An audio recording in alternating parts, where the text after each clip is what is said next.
ظہر الفساد فی البر والبحر بما کسبت ایدی الناس لیذیقہم بعد الذی عملوا لعلہم یرجعون۔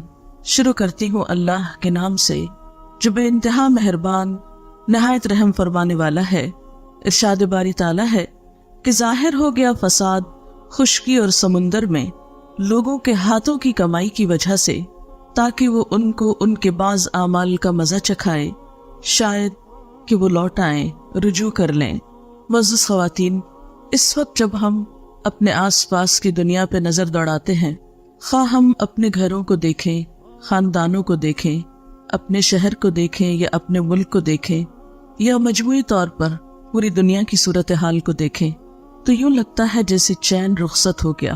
دنیا دن بدن ایسے حالات سے دوچار ہوتی چلی جا رہی ہے کہ ہر شخص کا خوف بڑھتا جا رہا ہے، بے یقینی اور بے اعتمادی کے سائے پھیلتے چلے جا رہے ہیں۔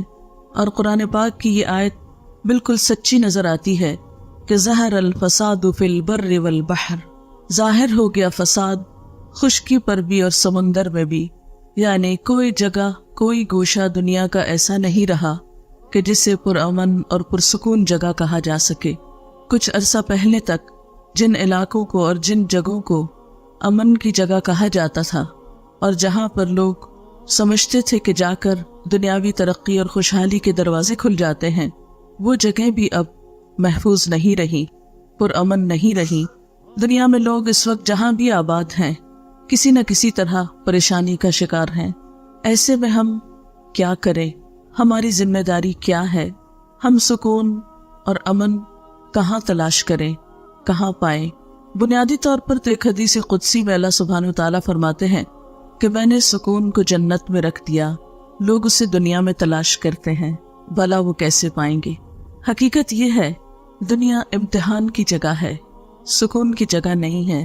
یہاں پر ہر شخص ایک محدود وقت کے لیے آیا ہے، تھوڑے عرصے کے لیے آیا ہے، اور ہر ایک سے دیکھا یہ جا رہا ہے کہ وہ کرتا کیا ہے، اور بالآخر ہم میں سے ہر ایک کو اپنے اعمال کے ساتھ واپس پلٹنا ہے، اور پھر ایک دن آئے گا کہ ہم سب کو اپنے رب کے حضور حاضر ہونا ہے، اور جو کچھ ہم یہاں پر کر رہے ہیں اپنی انفرادی زندگی میں یا اجتماعی زندگی میں، اس کا حساب کتاب دینا ہے، اور اس کے بعد جو زندگی شروع ہوگی وہ اصل زندگی ہوگی۔ اس میں خوش قسمت ہے وہ لوگ کہ جن کو اللہ تعالیٰ ایسی جگہ عطا کرے کہ جہاں نہ کوئی خوف ہوگا اور نہ غم، اور یہ اللہ کا وعدہ ہے کہ وہ اپنے دوستوں کو ایسی ہی جگہ عطا کرے گا، ان لوگوں کو جو اللہ کی رضا میں زندگی بسر کرتے ہیں۔ الا ان اولیاء اللہ لا خوف علیہم ولا هم یحزنون۔ سن لو، اللہ کے دوستوں کو نہ کوئی خوف ہوگا اور نہ غم ہوگا۔ لیکن اس خوف اور غم سے نجات پانے کے لیے ضروری ہے کہ ہم اپنی اس زندگی کو اور اپنی اس دنیا کو بھی حد الوسع پرامن بنانے کی کوشش کریں۔ اپنے رویے، اپنے طریقے، اپنی سوچ کا انداز اور انسانوں کے ساتھ معاملات ایسے انداز میں ہو کہ جس میں ایک دوسرے کے لیے تکلیف اور دکھ کا سبب نہ ہو۔ لیکن ہم دیکھتے ہیں کہ انفرادی سطح ہو یا اجتماعی سطح، دکھوں اور تکلیفوں میں اضافہ ہی ہوتا چلا جا رہا ہے، اور ہر شخص پریشان ہے کہ وہ کیا کرے۔ لیکن بات یہ ہے کہ کیا کسی بھی مسئلے کا حل محض پریشان ہونا ہوتا ہے؟ نہیں، کوئی بھی پریشانی پریشان ہونے سے حل نہیں ہوتی، کوئی بھی تکلیف صرف تکلیف کا ذکر کرنے سے دور نہیں ہو جاتی، جب تک کہ انسان اس کے لیے کوئی عملی قدم نہ اٹھائے۔ ایسے حالات میں انسان کس کی طرف رجوع کرے، کس سے پوچھے، کون اسے بتائے کہ وہ اس دنیا میں زیادہ بہتر طور پر کیسی زندگی بسر کر سکتا ہے؟ اگرچہ کلی سکون، مکمل خوشی اور مکمل اطمینان کہ جس میں کوئی خوف اور غم اور دکھ اور پریشانی ہو ہی نہ، وہ تو دنیا میں ممکن نہیں، لیکن پھر بھی انسان اپنے رویے اور اپنے اچھے طریقوں سے اور اللہ تعالیٰ کی اطاعت اور رضامندی میں زندگی گزار کر اس دنیا کو بھی کسی حد تک پرامن ضرور بنا سکتا ہے۔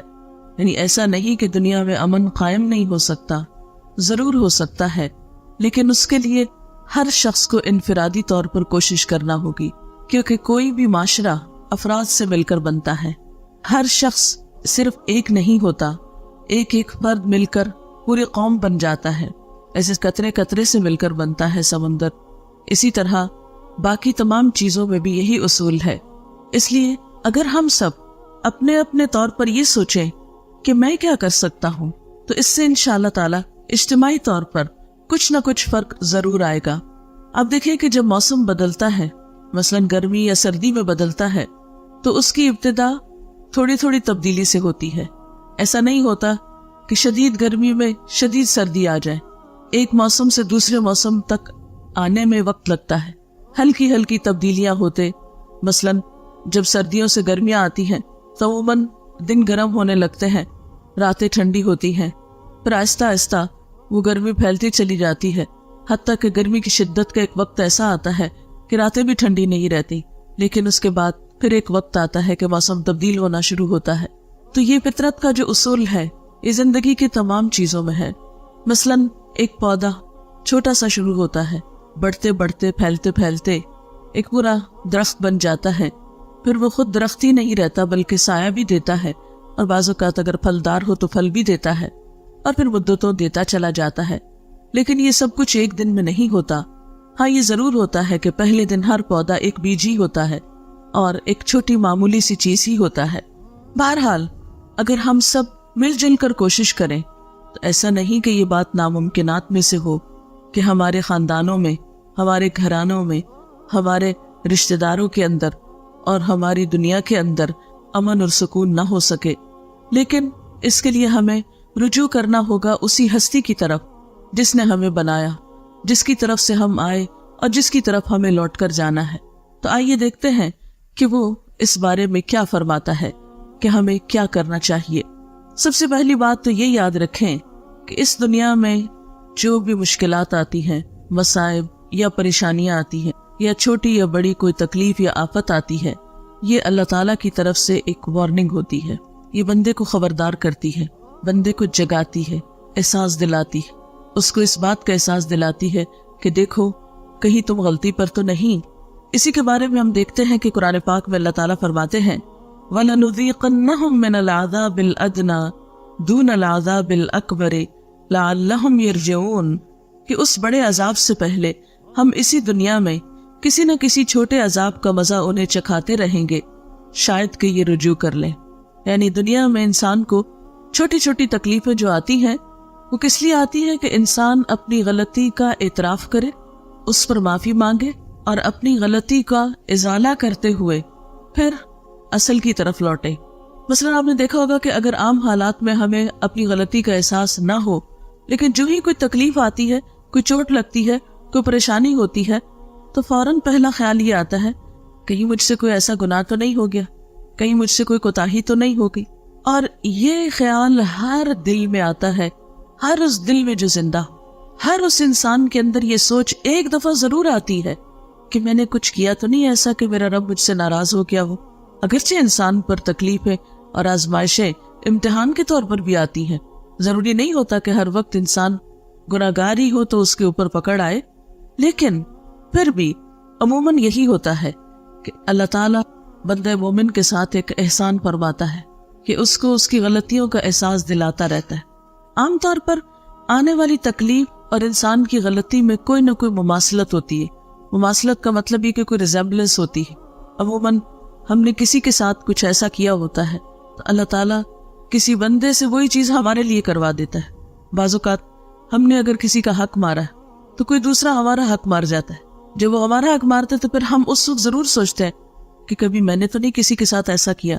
اور جس شخص کو یہ سوچ مل جائے، جس کے اندر یہ احساس پیدا ہو جائے کہ کہیں میں نے تو نہیں کسی کے ساتھ زیادتی کی، کہیں میرا تو کوئی قصور نہیں، وہی انسان دراصل اللہ تعالیٰ کی محبت کا مرکز ہوتا ہے۔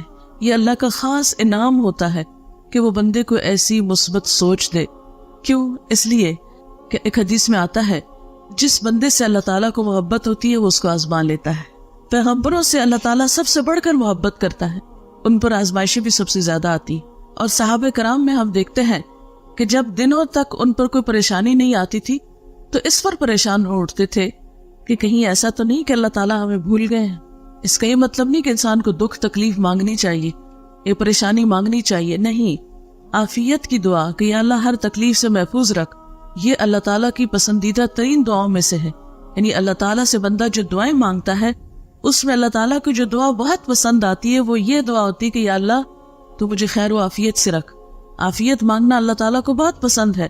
لیکن عافیت کی دعا، خیر خیریت کی دعا مانگنے کے باوجود اگر کوئی دکھ یا غم یا پریشانی آ جاتی ہے یا کوئی تکلیف پہنچ جاتی ہے تو پھر ایسے موقع پر انسان کو اللہ تعالیٰ کے بارے میں برا نہیں سوچنا چاہیے، ناراض نہیں ہونا چاہیے، دل میں برا گمان نہیں لانا چاہیے. ضرور سوچنا چاہیے کہ اللہ تعالیٰ ضرور مجھے کوئی سبق دینا چاہتا ہے، میری کوئی اصلاح چاہتا ہے، مجھ سے کوئی توبہ استغفار چاہتا ہے، رجوع چاہتا ہے، اپنے قریب کرنا چاہتا ہے. جس بندے کو یہ سوچ نصیب ہو جائے تو وہ آزمائش اس کے درجوں میں بلندی اور اضافے کا سبب بنتی ہے. ایک حدیث میں آتا ہے کہ سب سے زیادہ تکلیف انبیاء کو آتی ہے جو اللہ کے بہت پیارے ہوتے ہیں، پھر جو اس سے قریب ہوتے ہیں، جو اس سے قریب ہوتے ہیں، جو اس سے قریب ہوتے ہیں. عام طور پر تو ہم یہ دیکھتے ہیں کہ جب کسی انسان پہ کوئی تکلیف آتی ہے تو لوگ عموماً اس کے بارے میں برا خیال کرنے لگتے کہ اس نے ضرور کوئی خرابی کی ہوگی، اس کے نعوذ باللہ گناہوں کی شامت ہو، یا کوئی نہ کوئی بات بنا لیتے ہیں اور اس کو اس شخص کے حق میں برا سمجھتے ہیں. نہیں، جب کسی پر کوئی تکلیف آئے، کسی پر کوئی آزمائش آئے تو ہمیشہ یہ سوچنا چاہیے کہ اس پر اللہ کا ایک امتحان آ گیا ہے. لیکن اگر اپنے پہ کوئی تکلیف آئے تو اپنے بارے میں یہ ضرور سوچنا چاہیے کہ کہیں مجھ سے کوئی غلطی تو نہیں ہوئی، کہیں میرے سے کوئی کوتاہی تو نہیں ہو گئی کہ جو اللہ تعالیٰ کو پسند نہیں آئی اور اب اللہ تعالیٰ مجھے یاد دلانا چاہتا ہے. اور واقعی ایسا ہوتا ہے کہ بعض اوقات ہمیں ایک بات بھولی بھی ہوتی ہے، ہم نے اللہ تعالیٰ سے عہد کیا ہوتا ہے یا کسی بندے سے کوئی وعدہ کر رکھا ہوتا ہے یا اور اسی طرح کا ہم نے کوئی گناہ یا قصور کیا ہوتا ہے اور پھر اس پہ توبہ کرنی بھی یاد نہیں رہتی، یا یہ کہ خوب اپنے آپ کو تعویلیں دے دیتے ہیں کہ نہیں ہمارا تو قصور ہی کوئی نہیں. اور جب چوٹ لگتی ہے، تکلیف پہنچتی ہے تو پھر انسان کو واقعی کھل کے یاد آنے لگتا ہے کہ ہاں میں نے بھی تو فلاں کے ساتھ ایسا ہی کیا تھا. مثلا اگر ہمیں کوئی تکلیف کسی بندے کی طرف سے آئی یا یہ کہ میں نے کسی کا مذاق اڑایا تھا یا کسی کو تانا دیا تھا یا کسی کے بارے میں برا سوچا تھا تو اللہ تعالیٰ نے مجھے وہ میرے سامنے لا کر دکھایا. کیونکہ ایک حدیث میں آتا ہے کہ جب کسی بندے پہ کوئی تکلیف آتی ہے اور کوئی شخص اس پہ ہنستا ہے یا خوش ہوتا ہے، جس کو شماتت الاعداء بھی کہا جاتا ہے کہ دشمنوں کا خوش ہونا، کیونکہ ہوتے ہیں انسانوں کے درمیان باہم جیلسیز ہوتی، سب لوگوں کو دوسروں کی نعمتیں اور بھلائیاں اچھی نہیں لگتی. ایسے میں جب کسی پہ تکلیف آتی ہے تو بعض اوقات تو بڑی ہمدردی آتی، لیکن بعض لوگ ایسے بھی ہوتے ہیں کہ جنہیں کسی کی تکلیف دے کر خوشی ہوتی، وہ دل میں خوش ہوتے ہیں، چلو اچھا ہے مزہ چکھے، اس کو بھی پتہ چلے. یعنی اس طرح کی بھی شیطان نیگیٹو خیالات انسان کے دل میں بری باتیں ڈالتا ہے. اب ایسے وسوسے آنے پر انسان کو توبہ استغفار کرنی چاہیے کہ یا اللہ میں کسی کی تکلیف میں نہ ہنسوں، میں کسی کے نقصان پر نہ ہنسوں، میں کسی کے دکھ پر خوش نہ ہوں. کیوں؟ اس لیے کہ جب کوئی شخص کسی کے دکھ پر خوش ہوتا ہے تو اللہ تعالیٰ اس کو اسی میں مبتلا کر دیتا ہے اور اس شخص کو پھر اس سے نکال لیتا ہے. اسی لیے ہمیں نبی صلی اللہ علیہ وسلم نے وہ دعا سکھائی ہے، جب کسی مصیبت زدہ کو دیکھو تو دعا پڑھو، الحمدللہ الذی عافانی ممن ابتلاہ بہ، کہ اللہ کا لاکھ شکر ہے، سب تعریف اور شکر اس ذات کے لیے ہے جس نے مجھے عافیت میں رکھا، مجھے بچا کے رکھا، مجھے محفوظ رکھا اس مصیبت سے جس میں اس نے دوسرے کو مبتلا کیا. کیونکہ اللہ تعالیٰ کیا چاہتا ہے کہ اگر کسی ایک بندے پہ تکلیف آئے تو باقی بندے اسے ہمدردی کرے، اس کا دکھ بانٹے، اس کے کام آئے، اس کو اچھا مشورہ دے، اس کی اس تکلیف کو دور کرنے کی کوشش کرے. کیونکہ جب کوئی شخص کسی بندے سے تکلیف دور کرتا ہے تو اللہ تعالیٰ کا وعدہ ہے کہ اللہ تعالیٰ بھی اس بندے سے دنیا اور آخرت کی تکلیف دور کرے گا. یعنی اگر کوئی بندہ کسی کے کام آتا ہے تو اللہ تعالیٰ اس کے کام آئے گا. ایک اور حدیث میں آتا ہے کہ اللہ تعالیٰ اس بندے کی مدد میں رہتا ہے جب تک کہ وہ بندہ کسی بندے کی مدد کرتا رہتا ہے. آپ نے دیکھا ہوگا کہ چھوٹے بچے بعض اوقات گرتے ہیں یا انہیں کچھ چوٹ لگتی ہے تو سب ہنسنا شروع کر دیتے ہیں. یہ ہنسنے کا موقع نہیں ہوتا. ایسے میں بعض اوقات بے اختیار ہنسی آ بھی جاتی ہے، یعنی وہ کوئی ایسے اینگل پہ گرتا ہے یا کوئی ایسے شکل ہو جاتی ہے اس کی کہ انسان ایک دم اپنے ہنسی پہ کنٹرول نہیں کر سکتا، لیکن فوراً ہی توبہ استغفار کرنی چاہیے. ہنسنے کا موقع نہیں ہوتا، ویسا کوئی چھلکے سے پھسل گیا، کسی کی ہڈی ٹوٹ گئی. اب دیکھیں لوگ جو اپریل فول مناتے ہیں اس میں بھی کیا کرتے ہیں، دوسروں کو پریشان کر کے، دوسروں کو تکلیف دے کے خود ہنس رہے ہوتے ہیں. تو یہ ہمارے معاشرے کی ایک ٹریجڈی ہے، دوسروں کے دکھ میں ہنسنا، دوسروں کی مصیبت میں خوش ہونا، کبھی ظاہری اور کبھی دل میں. لیکن جو بندہ اس عادت بد کا شکار ہو اسے یاد رکھنا چاہیے کہ جب تک وہ خود اس مصیبت میں مبتلا نہ ہوگا وہ دنیا سے نہیں جائے گا. کیونکہ یہ اللہ کا وعدہ ہے کہ دوسروں کی مصیبت پہ ہنسنے والے کو موت سے پہلے اس مصیبت میں مبتلا کروں گا۔ اس لیے کسی کی بیماری اور دکھ دیکھیں یا کوئی چھوٹی بڑی مصیبت، چھوٹی سے چھوٹی تکلیف میں بھی کسی کو دیکھیں، فوراً یہ دعا پڑھے، کیونکہ حدیث میں آتا ہے کہ جو شخص مصیبت زدہ کو دیکھ کر یہ دعا پڑھتا ہے اللہ تعالیٰ اسے اس مصیبت سے بچا لیتا ہے۔ کوئی بیماری ہو، کوئی غم ہو، دکھ ہو، تو اس کے ساتھ اظہار ہمدردی بھی کرے، اور اس کے ساتھ ساتھ یہ ہے کہ اپنے لیے دعا بھی مانگ لے۔ بہرحال دنیا کے جتنے بھی دکھ ہوتے ہیں، چاہے وہ جسمانی تکلیف ہو، چاہے وہ اولاد کی تکلیف ہو، چاہے وہ مالی پریشانی ہو، چاہے وہ کوئی اور دکھ ہو جس کا کوئی نام نہ ہو لیکن وہ انسان کو کھائے جا رہا ہو، یہ ساری چیزیں، حتیٰ کہ ایک کانٹا بھی جو مومن کو چبھتا ہے وہ بھی اس کے گناہوں کا کفارہ بن جاتا ہے۔ اس لیے ہمیشہ یہ سوچنا چاہیے کہ کہیں کوئی اللہ تعالیٰ کی ناراضگی کی بات تو نہیں ہو گئی، اور دکھ اور غم کے پہنچنے پر فوراً اللہ کی طرف رجوع کرنا چاہیے۔ قرآن پاک میں اللہ تعالیٰ فرماتے ہیں وَلَنَبْلُوَنَّكُمْ بِشَيْءٍ مِّنَ الْخَوْفِ وَالْجُوعِ وَنَقْصٍ مِّنَ الْأَمْوَالِ وَالْأَنفُسِ وَالثَّمَرَاتِ وَبَشِّرِ الصَّابِرِينَ الَّذِينَ إِذَا أَصَابَتْهُمْ مُصِيبَةٌ قَالُوا إِنَّا لِلَّهِ وَإِنَّا إِلَيْهِ رَاجِعُونَ۔ ہم ضرور آزمائیں گے تم کو ساتھ کسی بھی چیز کے خوف میں سے، جانوں اور مالوں کے نقصان میں سے، اور پھلوں کے نقصان میں سے، اور خوشخبری دے دو صبر کرنے والوں کو کہ جب انہیں کوئی مصیبت پہنچتی ہے تو فوراً کہتے ہیں ہم اللہ کے لیے ہیں اور اسی کی طرف لوٹ کے جانے والے، یعنی ہم بھی اللہ کی طرف سے آئے ہیں، اسی نے ہمیں یہاں رہنے کا موقع دیا اور واپسی بھی اسی کی طرف۔ فرمایا اولئک علیہم صلوات من ربہم ورحمہ، ایسے ہی لوگوں پر رب کی طرف سے نوازشیں ہوں گی اور اللہ کی رحمت بھی ایسے لوگوں پر آئے گی۔ اس لیے فوراً اللہ سے رجوع کی دعا کرنی چاہیے۔ ایک صحابی آپ صلی اللہ علیہ وسلم کے پاس تھے کہ آپ کا چراغ بجھ گیا، یعنی جیسے لائٹ چلی جاتی ہے، تو اس موقع پر آپ نے انا للہ پڑھا۔ اس نے کہا کہ کیا چراغ کے بجھنے پہ بھی انا للہ پڑھا جاتا ہے؟ تو آپ نے فرمایا کیا یہ مصیبت نہیں ہے؟ یعنی لائٹ کا جانا بھی تو ایک مصیبت ہوتی۔ تو ایسے موقع پر بھی انسان فوراً اللہ کو یاد کرے، چھوٹی تکلیف ہو یا بڑی تکلیف ہو، جسمانی ہو یا روحانی ہو، مالی ہو یا بدنی ہو، کچھ بھی ہو، کسی انسان نے کوئی تانا دے دیا، کوئی بےزتی کر دی، کوئی کچھ کر دیا، اس موقع پر بھی فوراً اللہ کی طرف رجوع کرنا چاہیے۔ قرآن پاک میں اللہ تعالیٰ فرماتے ہیں وَأَنِيبُوا إِلَىٰ رَبِّكُمْ وَأَسْلِمُوا لَهُ مِن قَبْلِ أَن يَأْتِيَكُمُ الْعَذَابُ ثُمَّ لَا تُنصَرُونَ، اور پلٹ آؤ اپنے رب کی طرف اور مطیع بن جاؤ، یعنی اطاعت کرنے لگو اس کی، اس سے پہلے کہ تم پہ عذاب آ جائے اور پھر کہیں سے تمہیں مدد نہ مل سکے۔ یعنی اس سے پہلے کہ بڑی مصیبت میں پھنسو، اپنے رب کی طرف پلٹ آؤ، لوٹ آؤ، معافی مانگ لو، اسے راضی کر لو، کیونکہ ویسے بھی جانا تو اس کی طرف ہے نا۔ خدا نہ خواستہ اس سے بڑی کوئی پریشانی آ گئی کہ جس میں زندگی سے بھی ہاتھ دھونا پڑ گیا، اللہ نہ کرے، تو پھر کیا ہوگا؟ پھر کیا وہ دکھائے گی اس کو؟ پھر مرنے کے بعد تو کوئی اس کو راضی کر نہیں سکتا۔ یہی ایک چانس ہے، یہی ایک موقع ہے کہ اللہ تعالیٰ سے انسان گڑ گڑا کے دعائیں مانگے اور اس سے معافی مانگے اپنے سارے قصوروں کی کہ اللہ اگر یہ تکلیف تیری کسی ناراضگی کی وجہ سے آئی ہے تو میں اپنے سارے قصوروں کا اعتراف کرتا ہوں تاکہ تو مجھ سے راضی ہو جائے۔ اس لیے کہ اگر رب راضی تو ہر چیز انسان کے لیے آسان ہے، اور اگر وہ ناراض ہے تو دنیا کی ساری خوشیاں انسان کے لیے ہیج ہے۔ سب سے بڑا غم انسان کا یہ ہونا چاہیے کہ میرا رب مجھ سے راضی ہو جائے۔ پھر اسی طرح آپ دیکھیں کہ بعض تکلیفیں تو ذاتی ہوتی ہیں لیکن بعض تکلیفیں قومی اور اجتماعی ہوتی ہیں۔ آج کے دنیا میں اس وقت ہم دیکھتے ہیں کہ امت مسلمہ پہ بہت سخت وقت ہے، ہماری آزادیاں خطرے میں ہیں، ہماری جان و مال خطرے میں ہے ایک طرح سے، اور اتنے انپریڈکٹیبل حالات ہیں کہ کسی چیز کو آپ پریڈکٹ نہیں کر سکتے کہ یہ ہوگا یا وہ ہوگا، کچھ نہیں پتا کیا ہوگا۔ جو بھی ظلم و ستم دنیا میں ہوتا ہے ہم یہ نہیں کہہ سکتے کہ یہ تو اس پر ہوا اور ہمیں کچھ نہیں ہو سکتا۔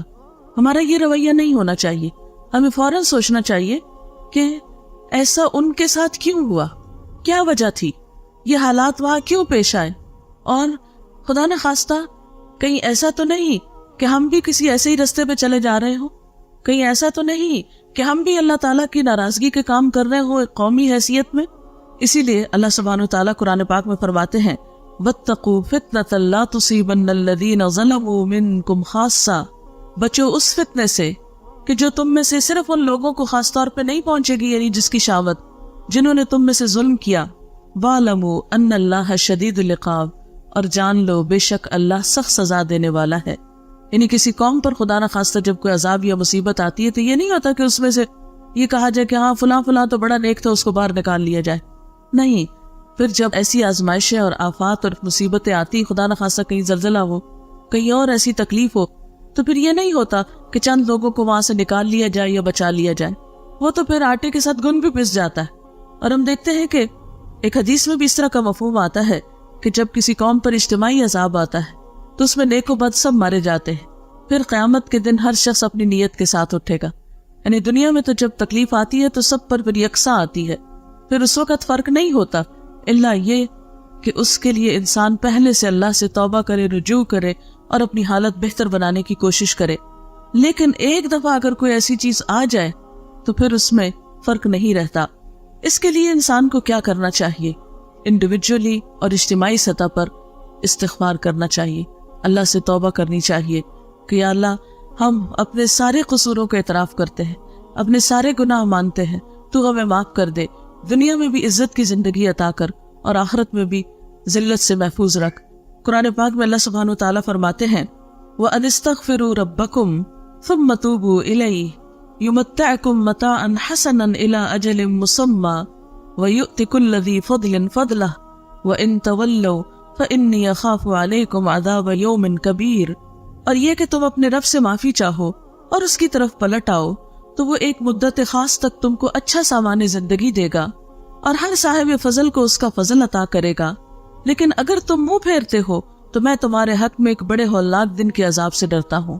اسی طرح حضرت ہود علیہ السلام نے اپنی قوم سے یہی کہا وَيَا قَوْمِ اسْتَغْفِرُوا رَبَّكُمْ ثُمَّ تُوبُوا إِلَيْهِ يُرْسِلِ السَّمَاءَ عَلَيْكُمْ مِدْرَارًا وَيَزِدْكُمْ قُوَّةً إِلَىٰ قُوَّتِكُمْ وَلَا تَتَوَلَّوْا مُجْرِمِينَ. اور اے میری قوم کے لوگو، اپنے رب سے معافی چاہو پھر اس کی طرف پلٹ آؤ، وہ تم پر آسمان کے دہانے کھول دے گا، یعنی خوب بارشیں برسیں گی اور تمہاری موجودہ قوت پر مزید قوت کا اضافہ کرے گا. مجرم بن کر منہ نہ پھیرو. یعنی انسان کو دنیا میں قوت حاصل کرنے کا طریقہ کیا بتایا گیا کہ تم اپنے رب کو راضی کرو، کیونکہ حقیقت یہ ہے کہ جس کے ساتھ اللہ کی مدد ہو، جس کے ساتھ اللہ تعالیٰ کی رحمت ہو، پھر وہ شخص کہیں بھی نقصان نہیں اٹھاتا، کیونکہ اس کائنات کی سب سے بڑی قوت اللہ کی قوت. اور جس نے اپنے رب کو راضی کر لیا اس نے سب سے مضبوط سہارے کو تھام لیا، وہ اللہ کی حفاظت میں آ گیا. اور جو اللہ کی حفاظت میں آ جائے اسے کوئی بھی پھر نقصان نہیں دے سکتا. اور اللہ کی حفاظت میں آنے کے لیے کیا نسخہ ہے؟ استغفار کا نسخہ ہے. اور قرآن پاک میں الگ الگ کے علاوہ سب کو مل کر بھی استغفار کرنے کے لیے کہا گیا ہے. ارشاد باری تعالیٰ ہے وَتُوبُوا إِلَى اللَّهِ جَمِيعًا أَيُّهَا الْمُؤْمِنُونَ لَعَلَّكُمْ تُفْلِحُونَ. اور توبہ کرو اللہ کی طرف سارے مل کر، اکٹھے ہو کر. جمیعاً أَيُّهَا الْمُؤْمِنُونَ، اے مومنو، لَعَلَّكُمْ تُفْلِحُونَ، تاکہ تم کامیاب ہو جاؤ. اب اللہ تعالیٰ سے استغفار کا طریقہ کیا ہے؟ ایک تو یہ کہ انسان اپنی زبان میں استغفار کرے، اکیلے کرے یا ایسے جیسے اکٹھے کہیں بھی کسی مجلس میں ہے. مرد حضرات تو روز نمازوں میں جمع ہوتے ہیں، جمعے میں ہوتے ہیں اور بڑے بڑے اجتماعات میں ہوتے ہیں. اب ہم دیکھتے ہیں کہ مثلاً ملک میں جیسے ملین مارچ تو بہت ہو رہے ہیں، لیکن میں نے ابھی تک تو نہیں پڑھا، شاید میرا علم اتنا نہ ہو، کسی ملین مارچ میں سب نے مل کر کو استغفار کی ہو. ٹھیک ہے، دوسروں کو ان کی غلطیوں پہ بلیم کرتے ہیں، لیکن اس کے ساتھ ساتھ ہمیں اپنی غلطیوں کو دیکھنا چاہیے. ہم مسلمانوں کو اپنے قصوروں کو بھی دیکھنا چاہیے کہ ہم میں کہاں ہے اتحاد، کہاں ہے ایک دوسرے کا دکھ درد، کہاں ہے ایک دوسرے کو کلمہ حق کہنے کی عادت. کہ کوئی خرابی کر رہا ہو تو ہم اس کو اچھی طرح بلائیں، یا کوئی اگر غلط کام کر رہا ہے تو عموماً ہم کہتے ہیں ٹھیک ہے اس کی مرضی، کرتا ہے تو کرتا رہے. ہم دیکھتے بھی ہیں تو سمجھاتے نہیں. مثلا آپ کسی خاندان میں ہی دیکھ لیں، پہلے کیا ہوتا تھا کہ گھر کے بڑے بزرگوں کا ایک مقام ہوتا تھا کہ کہیں پر بھی خاندان میں کوئی خرابی، کہیں کوئی زیادتی دیکھتے تھے تو مل ملا کر اس کو ٹھیک کرنے کی کوشش کرتے تھے. کہیں کسی کے اوپر کوئی آفت مصیبت ہوتی تھی تو سب پہنچ کر اس کی مصیبت میں اس کا ہاتھ بٹاتے تھے. لیکن اب آپ دیکھیں کہ زندگیاں کیا ہیں، ہر کوئی اپنی دنیا میں مصروف ہے. کسی پہ اچھا وقت ہے تو ہمیں کیا، اور کسی پہ اگر تکلیف ہے تو ہمیں کیا. کوئی آگے بڑھ کر کسی کی مدد کرنے کو تیار نہیں ہوتا. یہ رویہ جو ہے یہ سب کے لیے بھی نقصان دہ ہوتا ہے. آج اگر کوئی تکلیف ہے تو کل ہم خدا نخواستہ ہو سکتے ہیں. اگر آج ہم کسی کے کام نہیں آتے تو کل کوئی ہمیں کیوں پوچھے گا. انسان تنہا زندگی نہیں بسر کر سکتا، انسان کو انسان کی ضرورت ہے. اس لیے زندگی گزارنے کا یہ رویہ اور یہ نسخہ کہ انسان صرف اپنی ذات کی فکر کرے، صرف اپنے آپ میں رہے، انتہائی نقصان دہ رویہ ہے، انتہائی نقصان دہ طریقہ ہے. کیونکہ کوئی بھی انسان اکیلا سب کچھ نہیں کر سکتا. ہم یہ نہیں کر سکتے کہ اس سے تکلیف پہنچی تو اس سے کاٹ کے بیٹھ گئے, اس نے تھوڑا بہت کچھ کہہ دیا تو اس سے ناراض ہو گئے, کسی تیسرے نے کچھ کہہ دیا تو اس سے بول چال بند کر لی. بھلا ہم آئسولیٹ ہو کر سب سے کٹ کے کہاں رہ سکتے ہیں؟ اس لیے ہمیں ایک دوسرے کو تھامنا بھی ہے, ایک دوسرے کو اچھائی کی طرف بلانا بھی ہے, برائی سے روکنا بھی ہے اور استغفار بھی کرنا ہے. پھر اس کے ساتھ ساتھ یہ کہ کثرت سے اللہ تعالیٰ کا ذکر کرنا چاہیے. ٹھیک ہے, اگر دنیا کے حالات ہم نہیں بدل سکتے, اپنے آپ کو تو بدل سکتے ہیں نا. اگر دنیا میں اس وقت تباہی اور بربادی ہے, یا اس کے سامان نظر آتے ہیں, یا حشر سامانیاں نظر آتی ہیں, تو ایسے موقع پر کم از کم ہم اپنے آپ کو تو سنبھالیں, ہم اپنے اندر تو سکون پیدا کریں. تو اس کے لیے کیا ہے, یا ایھا الذین آمنوا اذکروا اللہ ذکرا کثیرا وسبحوہ بکرۃ واصیلا. اے لوگو جو ایمان لائے ہو, اللہ کو یاد کرو کثرت کے ساتھ, بہت زیادہ اس کا ذکر کرو, اور صبح و شام اس کی تسبیح بیان کرو. اس لیے اٹھتے بیٹھتے چلتے پھرتے کثرت سے اللہ کا ذکر کرنا چاہیے, اس لیے کہ الا بذکر اللہ تطمئن القلوب. سنو, اللہ کے ذکر سے دل اطمینان پاتے ہیں, دلوں کا سکون اللہ کے ذکر میں ہے. اگر انسان باہر کے حالات نہیں بدل سکتا اور اپنا اندر مطمئن ہے تو بہت سے فیصلے بھی بہت آسانی سے کر سکتا ہے. اس کے لیے صبر لازم ہے. اس لیے قرآن پاک میں اللہ تعالیٰ فرماتے ہیں, یا ایھا الذین آمنوا استعینوا بالصبر والصلاۃ. اے لوگو جو ایمان لائے ہو, صبر اور نماز سے مدد مانگو. یعنی مشکلات میں کیا کرو, صبر کے ساتھ اور اللہ سے مدد مانگتے ہوئے آگے بڑھنا چاہیے, کیونکہ ہر چیز اللہ کے ہاتھ میں ہے. اور جب اس سے مانگیں گے, اسے پکاریں گے اور وہ دعا سنے گا, تو اس سے بڑھ کر کسی کے پاس کوئی نسخہ نہیں ہے کسی بھی مسئلے کو حل کرنے کا. ٹھیک ہے, ہم دل کا بوجھ ہلکا کرنے کے لیے بہن بھائیوں سے شیئر کرتے ہیں, دوستوں سے شیئر کرتے ہیں, لیکن یاد رکھیے کہ ان کے پاس کوئی جادو کی چھڑی نہیں ہے. جادو کے اندر کیا طاقت ہے کہ جادو کی چھڑی کو ہم علاج سمجھے؟ وہ بھی کوئی چیز نہیں ہے. تو اصل مدد جو ہے وہ اللہ کی طرف سے آتی ہے, اور اس کے لیے انسان کو پھر نفل حاجت پڑھ کر اللہ تعالیٰ کی طرف رجوع کرنا چاہیے. اور پھر خاص طور پر یہ دعا پڑھنی چاہیے, ربنا افرغ علینا صبرا وثبت اقدامنا وانصرنا علی القوم الکافرین. اے ہمارے رب, ہم پر صبر ڈال دے اور ہمارے قدم جما دے, اور کافر قوم پر ہمیں مدد عطا فرما. فتنوں اور مصیبتوں اور آفتوں سے بچنے کے لیے خاص طور پر اللہ تعالیٰ سے دعا کرنی چاہیے کہ اللہ تعالیٰ ہمیں محفوظ رکھے. رسول اللہ صلی اللہ علیہ وسلم نے فرمایا, دعا نازل شدہ آفات اور جو بھی نازل نہیں ہوئی سب کے لیے فائدہ مند ہے. یعنی دعا کا کرنا جو ہے وہ بہت فائدہ مند ہے. ان مصیبتوں کے لیے بھی فائدہ مند ہے جو آ چکی ہوں, اور ان مصیبتوں میں بھی دعا فائدہ دیتی ہے جو ابھی نہ آئی ہوں. اس لیے اللہ کے بندوں خوب دعا کرو. اس کے بعد یہ ہے کہ قرآن پاک سے مضبوط تعلق قائم کرنا چاہیے, کیونکہ قرآن پاک نجات کا ذریعہ ہے. رسول اللہ صلی اللہ علیہ وسلم نے فرمایا, عنقریب ایک بڑا فتنہ سر اٹھائے گا. صحابی نے عرض کیا, اس فتنے میں ذریعہ نجات کیا ہوگا؟ یعنی فتنہ تو ہوگا, مصیبت تو ہوگی, پھر ہم کیسے بچیں گے اس سے؟ فرمایا, اللہ کی کتاب یعنی قرآن حکیم ایک ایسا نسخہ ہے کہ جس کے ذریعے انسان فتنوں سے محفوظ رہ سکتا ہے. اس کتاب میں تم سے پہلے گزرے ہوئے لوگوں کے حالات ہیں, تم سے بعد ہونے والی باتوں کی خبر ہے, تمہارے آپس کے معاملات کا فیصلہ ہے. جو کوئی اسے چھوڑ کر کسی اور بات کو اپنی ہدایت کا ذریعہ بنائے گا, اللہ اسے گمراہ کر دے گا. اللہ کی مضبوط رسی یہی ہے, یہی حکمتوں سے بھری ہوئی یاد دہانی ہے, یہی بالکل سیدھی راہ ہے. جس نے اس کے ساتھ بات کی سچ کہا, جس نے اس پہ عمل کیا اجر پائے گا, اور جس نے اس کی بنیاد پہ فیصلہ کیا اس نے انصاف کیا. اس لیے انفرادی زندگی ہو یا اجتماعی زندگی ہو یا قومی زندگی ہو, ان سب میں نجات کا ذریعہ صحیح اور درست فیصلے, بہترین رہنمائی اور اللہ کی مدد کا ذریعہ اللہ کی کتاب کو تھامنا ہے.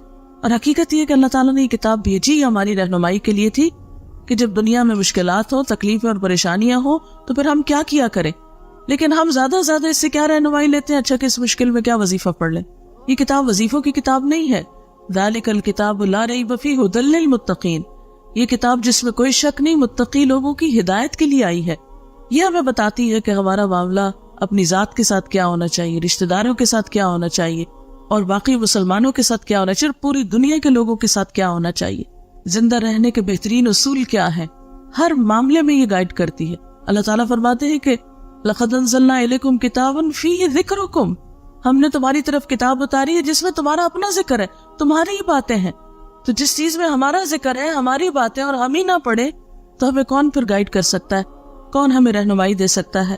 اور اسی کے بارے میں اللہ سبحانہ وتعالیٰ نے ہمیں خاص ہدایت دی ہے، کتاب انزلناہ الیک مبارک لیدبروا آیاتہ ولیتذکر اولو الالباب، ایک کتاب جسے ہم نے اتارا ہے بہت برکت والی ہے تاکہ لوگ اس کی آیات میں غور و فکر کریں اور عقل والے اس سے نصیحت پکڑیں، یعنی اس کی روشنی میں زندگی بسر کر کے زندگی کی بہت سی مشکلات سے نپٹیں۔ پھر اس کے بعد یہ ہے کہ آپ صلی اللہ علیہ وسلم نے یہ بھی فرمایا، خیرکم من تعلم القرآن وعلمہ، تم میں بہترین ہے وہ لوگ جو قرآن سیکھیں اور سکھائیں، یعنی اگر آتا ہے تو دوسروں کو سکھائیں، اگر نہیں آتا تو سیکھنے کی کوشش کریں۔ اور چونکہ اس کتاب کو مبارک کتاب کہا گیا، برکتوں والی کتاب کہا گیا، اس لیے یہ ہو نہیں سکتا کہ جو شخص اس کے ساتھ تعلق رکھے پھر اس کی زندگی میں خیر و بھلائی نہ آئے۔ پھر اس کے بعد یہ ہے کہ جو یہ کتاب پڑھتے جائیں اور اچھے کاموں کے کرنے کا موقع ملے، سمجھ آئے، تو پھر ان کاموں میں دیر بھی نہ کی جائے۔ نبی صلی اللہ علیہ وسلم نے فرمایا، بادروا بالاعمال فتنا کقطع اللیل المظلم، لوگوں نیک کام کرنے میں جلدی کرو ان فتنوں سے پہلے جو ایک تاریک رات کے ٹکڑوں کی طرح ہر طرف چھائے ہوئے ہوں گے، یعنی اس سے پہلے کہ نیکی کی مہلت چلی جائے اور ایسی مصیبتیں اور آفات اور پریشانیاں اور فتنے آ جائے کہ جو کالی رات سے بھی زیادہ سیاہ ہوں، کہ جن میں انسان کو پھر یہ سمجھ نہ آئے کہ وہ جائے کدھر۔ آج کل بھی جب میں اخبار پڑھتی ہوں یا میں دیکھتی ہوں ٹیلی ویژن پہ نیوز وغیرہ، تو میں جب عراقی لوگوں کا حال دیکھتی ہوں تو میں سوچتی ہوں کہ بھی ہماری طرح کے انسان ہے۔ آج ہی میں شاید پڑھ رہی تھی کہ 3 ارب ڈالر کا بارود جو ہے وہ استعمال ہوا ہے۔ آپ خود سوچے کہ کبھی ایسا ہوتا ہے نا 14 اگست میں جب کبھی فائر ورکس ہوتا ہے تو جس رات کو ہوتا ہے، اب یقین کریں کہ ساری رات ایسا لگتا ہے کہ جیسے ہر طرف سے بارود کی اور مسالے کی بو آ رہی ہو اور دھواں دھواں دھواں، ایک بے چینی سی ہوتی۔ میں سوچ رہی تھی کہ جس ملک کے اندر اتنا بارود پھٹا، جس ملک کے اندر کئی فٹ کی اور کئی میٹر کی گہرائی تک جا کے بم پھٹے، وہاں کے لوگوں کے نیندیں اور آرام اور ان کا سانس لینا، اور جہاں پانی نہ ملتا ہو، جہاں بجلی نہ ہو، آپ دیکھیں چند گھنٹوں کے لیے بجلی جاتی ہے تو کیا برا حال ہو جاتا ہے، جہاں دنوں بجلی نہ ہو، جہاں اسپتالوں میں بجلی نہ ہو، جہاں ہر طرف ایک افراتفری اور لوٹ مار ہو، جہاں بچے جو ہیں وہ اپنی زندگی سے ہاتھ دھو رہے ہوں، جہاں زخمیوں کی مرہم پٹی کرنے والا کوئی نہ ہو، جہاں اسپتالوں میں مورچریز میں پڑے ہوئے مردے تعفن چھوڑ رہے ہوں، ان کو دفنانے والا نہ ہو کوئی، تو آپ خود سوچ سکتے ہیں کہ وہاں لوگوں کی زندگی کتنی اجیرن ہوگی، کیسی آزمائش ہوگی۔ بچوں کو چھوٹی سی کوئی تکلیف ہوتی ہے تو ہم بے چین ہو اٹھتے ہیں۔ آج ہی صبح میں ایک تصویر دیکھ رہی تھی اور بچہ فوت ہو چکا تھا، تو اس کی ماں اس کا ہاتھ پکڑ کے اسے چوم رہی تھی، اور بچے کا منہ ایسے کھلا تھا جیسے نیند میں عام طور پہ بچوں کا منہ کھل جاتا ہے۔ ایسے ماں کا حال دیکھ کے بالکل صبر نہیں مجھے آ رہا تھا کہ یا اللہ، ہم بھی مائیں ہیں اور ہم اپنے بچوں کو ذرا سی دیر نہ دیکھے تو ہمیں چین نہیں آتا۔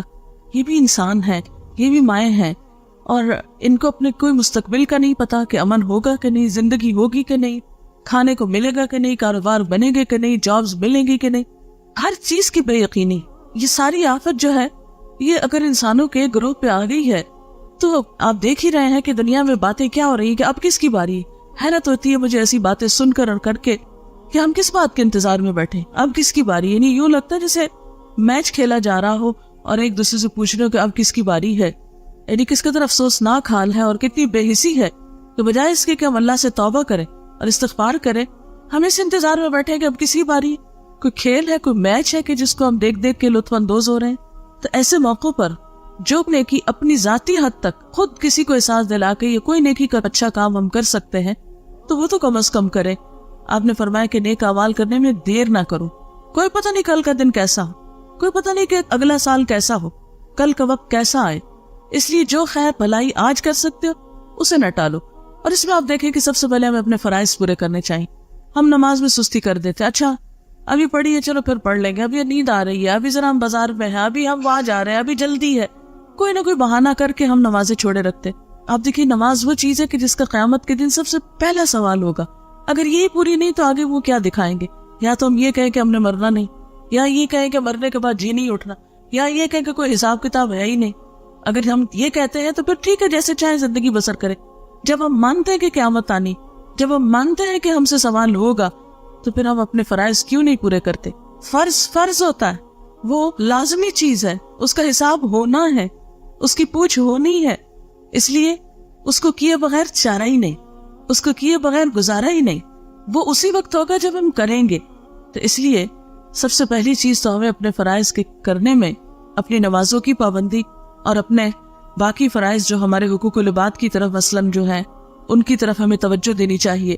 نبی صلی اللہ علیہ وسلم نے خاص طور پر دوسروں کا حق مارنے سے منع کیا ہے. اور دوسروں کا حق کیا ہے؟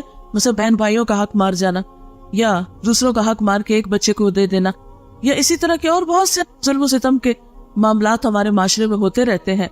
مثلا ہمارے یہاں لڑکیوں کو وراثت سے محروم کر دیا جاتا ہے، یا اسی طرح یہ ہے کہ جو رشتہ دار کمزور ہوتے ہیں یا یتیم بچے ہوتے ہیں، بعض اوقات ان کی پراپرٹی پہ، ان کے مال پہ، ان کی چیزوں پہ قبضہ کر لیا جاتا ہے.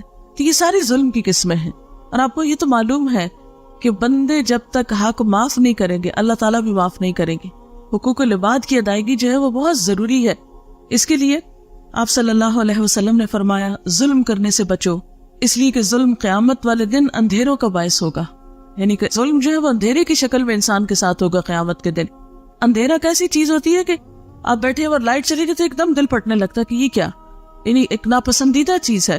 قیامت کا دن جو اتنا طویل دن ہوگا، وہاں اگر انسان اندھیروں میں ہو تو اس کے پاس کیا باقی رہا. پھر اسی طرح یہ ہے کہ صدقہ خیرات کا خصوصی اہتمام کرنا چاہیے. کسی بھی آفت، تکلیف، مصیبت پہ تھوڑا ہو یا زیادہ کچھ نہ کچھ صدقہ ضرور کرنا چاہیے.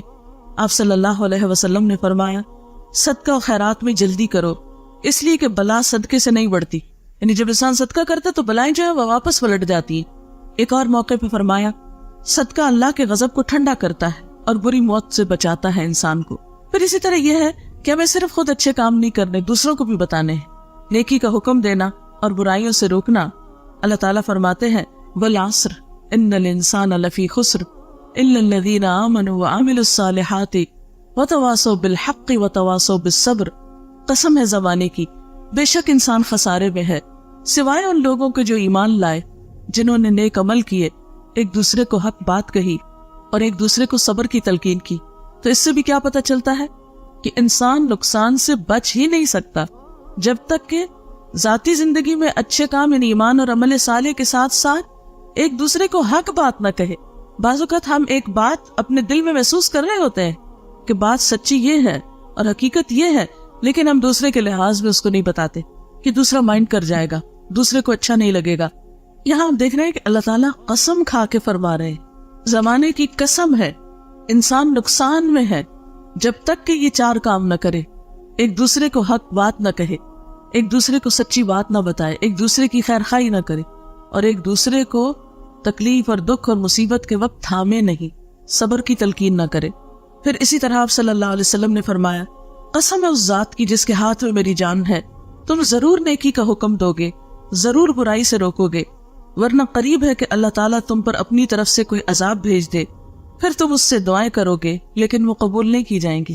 یعنی جب تک تم نیکی نہ پھیلاؤ، جب تک لوگوں کو برے کاموں سے نہ روکو، ظلم و زیادتی سے نہ روکو، تو پھر ایسا نہ ہو کہ تم پہ وہ وقت آ جائے کہ تمہاری دعائیں نہ قبول ہوں. پھر اس کے ساتھ ساتھ یہ کہ لوگوں کو آپس میں جوڑنے کی کوشش کرنی چاہیے. امت مسلمہ کا ہر دور میں بہت بڑا المیہ یہ رہا ہے کہ وہ آپس میں ایک دوسرے کے دشمن رہیں، ان کے دل پھٹے رہیں، اور شیطان کا یہ سب سے بڑا وار ہوتا ہے کہ ان کو آپس میں لڑاؤ. یعنی کتنے افسوس کی بات ہے کہ سب ایک رب کو مانے، ایک دین کو مانے، ایک کتاب کو مانے، ایک مقصد مانے زندگی کا، اور پھر آپس میں ایک دوسرے سے جڑ کے نہ رہیں. اور یاد رکھیں ایک دوسرے سے صرف اس وقت جڑا جا سکتا ہے جب انسان دوسروں کی غلطیوں کو معاف کر دے، ان کی غلطیوں سے درگزر کرے، ان کی برائی کے جواب میں اچھائی کرے. ادفع باللتی ہی احسن فاذا الذی بینک وبینہ عداوۃ کأنہ ولی حمیم. کوئی برا کر بھی جائے تو تم برائی کا جواب کس سے دو؟ اچھے طریقے سے دو. تو پھر وہ شخص جس کے اور تمہارے درمیان عداوت ہے وہ ایسے ہو جائے گا جیسے دلی دوست، ولی حمیم، گہرے دوست کی طرح ہو جائے گا دشمن بھی. لیکن آج افسوس یہ کہ دشمنوں کو تو دور کی بات کہ ہم دوست بنائیں، ہم نے تو دوستوں کو دشمن بنا لیا ہے، اپنے بھی دشمن بنتے جا رہے، اپنے بھی ایک دوسرے سے دور ہوتے چلے جا رہے ہیں. یہ انسان کے لیے کوئی اچھی علامت تو نہیں، یہ اللہ کی رحمت کی علامت تو نہیں. اللہ کی رحمت، اللہ کا احسان، اور انسان اس دنیا میں اس وقت نعمتوں سے متمتع ہوتا ہے جب انسان خوش ہوتا ہے انسانوں کے بیچ میں. آپ اکیلے خوش نہیں ہو سکتے، اکیلے کتنا ہنسیں گے؟ اگر آپ سب سے کٹ کے اپنی ذات میں رہنا شروع کر دیں کتنا ہنسیں گے آپ ہنس بھی نہیں سکتے. آپ روتے ہو، کوئی آپ کو آنسو پوچھنے والا نہیں ہوگا. اصل میں آپ صلی اللہ علیہ وسلم نے فرمایا کیا میں تم کو بتاؤں کہ قیامت کے دن مجھ سے سب سے زیادہ قریب کون لوگ ہوں گے؟ مجلس کے اعتبار سے یعنی سب سے قریب میرے کون بیٹھے ہوں گے؟ وہ لوگ جو منکسر المزاج ہوں گے، المعطئون اکنافا، کندھے جھکا کے رکھنے والے یعنی عاجزی برتنے والے، الذین یألفون ویؤلفون، وہ لوگ جو محبت کرتے ہیں اور کیے جاتے ہیں، وہ دوسروں سے محبت کرتے ہیں اور دوسرے ان سے محبت کرتے ہیں۔ یعنی قیامت کے دن اللہ کے رسول صلی اللہ علیہ وسلم انہی لوگوں کو اپنے قریب کریں گے کہ جو محبت دینا اور لینا جانتے ہیں۔ ان بندوں میں کوئی خیر نہیں کہ جو کسی کو محبت دے نہ سکے اور محبت کروا نہ سکے۔ نفرتیں خریدنا بڑا آسان ہے، آپ ایک دو سنا دیں کسی کو، وہ آپ کی جان کا دشمن ہو جائے گا، کیا مشکل ہے۔ لیکن کسی انسان کو، اور وہ بھی اس کو کہ جو آپ سے دور بھاگتا ہو، آپ سے برا کرتا ہو، اس کو اپنا بنانا، یہی تو امتحان ہے، یہی تو ایک آزمائش ہے۔ اور جو شخص ان تکلیفوں پہ صبر کر سکتا ہے وہی ایک خوشحال زندگی بسر کر سکتا۔ خیر تنہا ہونے میں نہیں ہے، خیر مل جل کے رہنے میں ہے۔ جب خاندانوں کے اندر آپس میں محبتیں ہوتی تھی، آپس میں کھلے دل سے لوگ ایک دوسرے کو ملتے تھے تو اس کو انجوائے بھی کرتے تھے۔ جب سے ہم صرف اپنی ذات کے لیے بھلائی اور خیر اور صرف خود خوش ہونا چاہتے اور ہم سکڑتے چلے جا رہے تو اس میں حقیقی خوشیاں نہیں رہی۔ مثلاً ایک بہو ہی آتی، پہلے تو سب سے شوہر کو اس کے ماں باپ سے کاٹتی ہے، پھر جب بچے پیدا ہوتے تو ان کو رشتہ داروں سے کاٹ دیتی ہے، اور صرف ایک یکرخا خاندان اپنے میکے کے ساتھ ہی جوڑ کے رکھنے کو ادھوری خوشیاں پاتی۔ لیکن وہ جو دونوں خاندانوں سے بنانا جانتی ہے وہ اصل خوشیاں پانا جانتی۔ لیکن یاد رکھیں کہ کچھ لوگ تو ہمیں محبت دیتے ہیں، کچھ کو ہمیں دینی پڑتی، یعنی اپنے ماں باپ تو ہمیں دیتے ہیں، جواب میں اگر ہم نے دے دی تو کیا دیا، لیکن سسرال والے دیتے نہیں، انہیں دینی پڑتی۔ تو جب آپ دے کے وہاں سے لیتے، ایک تو نا کہ آپ لے کر دیتے ہیں اور ایک یہ کہ دے کر لیتے ہیں، تو ماں باپ سے لے کر جواب میں دیتے ہیں اور سسرال کو دے کر جواب میں لیتے ہیں۔ اور صرف ماں باپ اور سسرال ہی کا کمپیریزن نہیں، سارے انسانوں کی یہی دو قسمیں۔ کچھ لوگ یک طرفہ طور پہ آپ سے محبت کرتے، آپ کچھ بھی کریں وہ آپ سے محبت کرتے ہیں، لیکن کچھ لوگوں کو آپ کو محبت دینی ہے تب وہ آپ سے محبت کریں گے۔ اس میں آپ کا کیا کمال ہے کہ کوئی خود سے ہی آپ سے محبت کر رہا ہے؟ اس میں آپ کا تو کمال نہیں، آپ کا کمال اس میں ہے کہ جو آپ سے کٹے، جیسے وہ حدیث قدسی میں آتا ہے، جو مجھ سے کٹے میں اس سے جڑوں۔ لیکن ہم اکثر یہ بھی معلوم کرنے کی کوشش نہیں کرتے کہ کوئی مجھ سے کٹ رہا ہے تو کیوں کٹ رہا ہے۔ ہم کہتے ہیں ٹھیک ہے تم روٹھے ہم چھوٹے، نہیں بولتے تو نہ بولو، جاؤ۔ یہ تو تکبر کی علامت ہے، یہ تو انا پرستی۔ اس انا پرستی کا نتیجہ کیا ہوگا؟ یہ ہمیں کہاں پہنچائے گی؟ کتنی خوشیاں دے گی؟ کتنا دین کا فائدہ ہوگا؟ اس لیے اگر ہم چاہتے ہیں کہ دنیا میں امن اور بھلائی ہو تو اس کے لیے ضروری ہے کہ ہم مسلمانوں کی صفوں میں اتحاد پیدا کرنے کی کوشش کریں، لوگوں کو آپس میں جوڑنے کی کوشش کریں، نہ کہ توڑنے کی کوشش۔ وَاعْتَصِمُوا بِحَبْلِ اللَّهِ جَمِيعًا وَلَا تَفَرَّقُوا، خصوصاً دین کے نام پر کہ اللہ کی رسی کو سب مل کے مضبوطی سے تھام، اور اللہ کی رسی اللہ کی کتاب ہے، قرآن۔ تو یہ اکیلے اکیلے نہیں تھاما جا سکتا اور نہ تھام کے رہ سکتے جب تک کہ آپ مل جل کر نہ اسے تھامیں۔ اور اس کے لیے تعصب، جنگ بازی، بد اخلاقی، زبان درازی اور غیبت سے بچنا ہوگا۔ اس کے بغیر اتحاد نہیں پیدا ہوتا۔ اختلاف کے باوجود خیر خواہی، وسعت قلب، یعنی دل بڑا کر لیں، کیا ہوا؟ احترام انسانیت کو ملحوظ خاطر رکھیں، بے بنیاد باتوں، توہمات، بے فائدہ تبصروں اور بحث مباحثے سے پرہیز کریں۔ بعض اوقات جرا شروع کر دیتے ہیں ہم، چھوٹی چھوٹی باتوں پر اپنی رائے ٹھوسنے کی یا مسلط کرنے کی کوشش کرتے ہیں، اس سے بھی پر خرابی پھیلتی۔ ہر قسم کے حالات، غم ہو یا خوشی، امن ہو یا جنگ، تعمیری کاموں کی رفتار میں کمی نہ آنے دیں، اور پھر اللہ پہ بھروسہ رکھیں، کیونکہ اگر اللہ کی مدد انسان کے ساتھ ہو تو کوئی نقصان نہیں دے سکتا۔ ینصرکم اللہ فلا غالب لکم، اگر اللہ تمہاری مدد کرے گا تو تم پہ کوئی غالب نہیں آ سکتا۔ وَإِن يَخْذُلْكُمْ، اگر وہ تم کو چھوڑ دے گا، فَمَنْ ذَا الَّذِي يَنصُرُكُمْ مِنْ بَعْدِهِ، تو کون ہے جو اس کے بعد تمہاری مدد کرے؟ وَعَلَى اللَّهِ فَلْيَتَوَكَّلِ الْمُؤْمِنُونَ، اور اللہ پر ہی بھروسہ رکھنا چاہیے مومنوں کو۔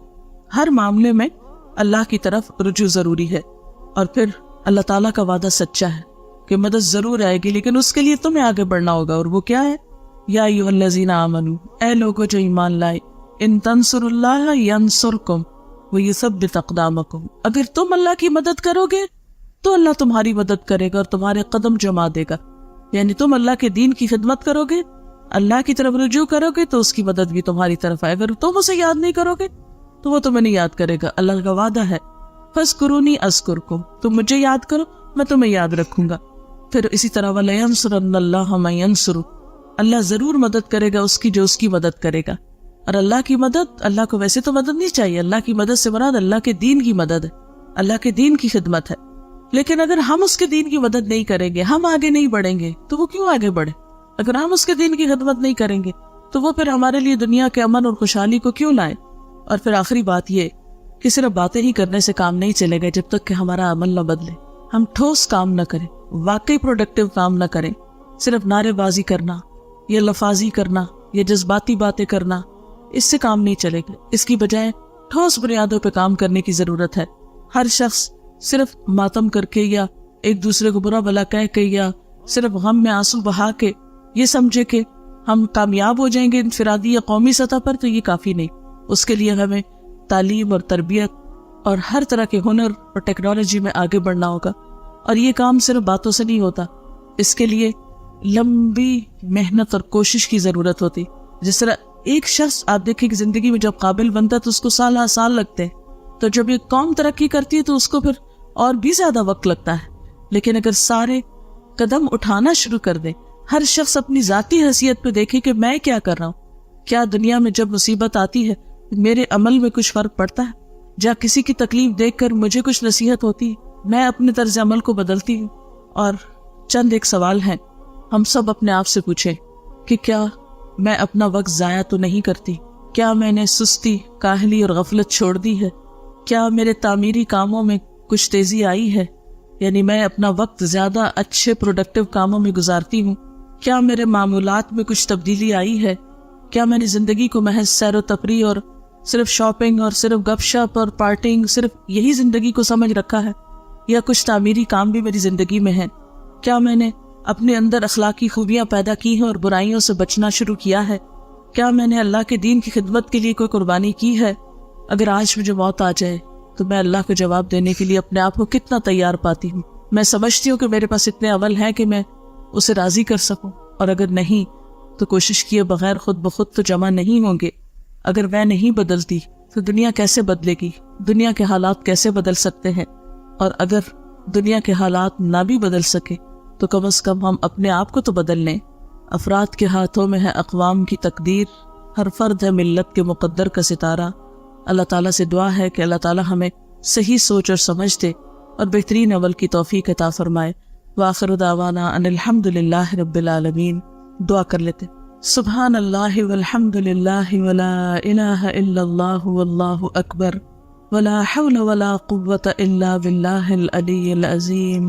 اللہم صل علی محمد وعلی آل محمد کما صلیت علی ابراہیم وعلی آل ابراہیم انک حمید مجید۔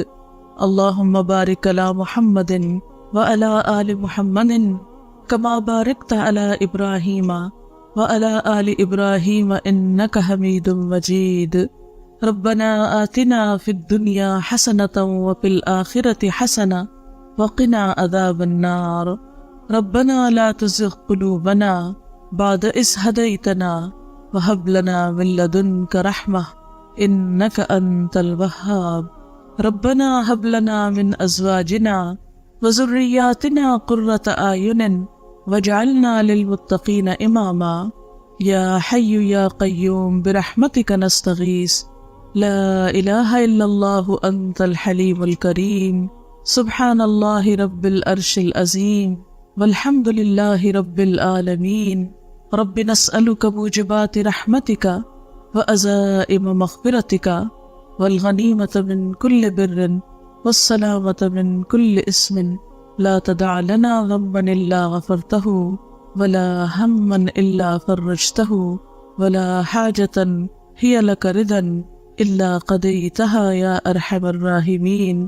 یا اللہ پاک، جو کچھ ہم نے پڑھا ہے اپنی رحمت سے اسے قبول فرما۔ یا اللہ تو ہم سب کو معاف فرما دے۔ یا اللہ ہمارے گناہوں سے درگزر فرما۔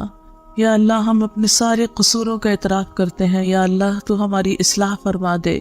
یا اللہ ہمیں ہمارے نفس کے شر سے بچا لے۔ یا رب العالمین ہماری عبادت میں لذت پیدا کر دے، ہمیں نماز کا شوق عطا کر دے۔ یا رب العالمین ہمیں نمازوں کو اچھی طرح پورا کرنے کی توفیق عطا فرما۔ یا اللہ تو ہمیں صدقہ خیرات کی توفیق عطا فرما۔ یا اللہ تو نیکیوں کا شوق عطا کر دے، برائیوں سے نفرت دے دے۔ یا اللہ تو ہمارے گناہوں کو معاف کر دے۔ یا اللہ تو ہمیں قرآن پاک کی محبت عطا کر دے۔ یا رب العالمین تو ہمیں جنت الفردوس میں جگہ عطا فرمانا۔ یا اللہ دوزخ کے عذاب سے بچانا، دنیا کی تمام آزمائشوں سے محفوظ رکھنا۔ یا اللہ تو پاکستان کی حفاظت فرما۔ یا اللہ پاکستان کی حفاظت فرما۔ یا اللہ مسلمانوں کے دلوں کو باہم جوڑ دے، ان نفرتوں کو ختم کر دے۔ یا رب العالمین تو ہمارے گھرانوں میں سکون پیدا کر دے۔ یا اللہ ہمارے بچوں کو ہدایت عطا فرما۔ یا اللہ ہم سب کے دکھ دور فرما، بیماریاں اور تکلیفیں دور فرما۔ یا اللہ ساری بھلائی تیرے ہاتھ میں ہے، سارا اختیار تیرے پاس ہے۔ یا اللہ تو ہمیں قرآن کی سچی محبت عطا کر دے۔ یا اللہ تو ہمارے لیے نیکیوں کے راستے کھول دے۔ یا رب العالمین جتنی بہنیں آئی ہیں ان سب کا آنا قبول فرما۔ یا اللہ سب کے بچوں کو ہدایت عطا فرما، دنیا اور آخرت کی کامیابی عطا فرما۔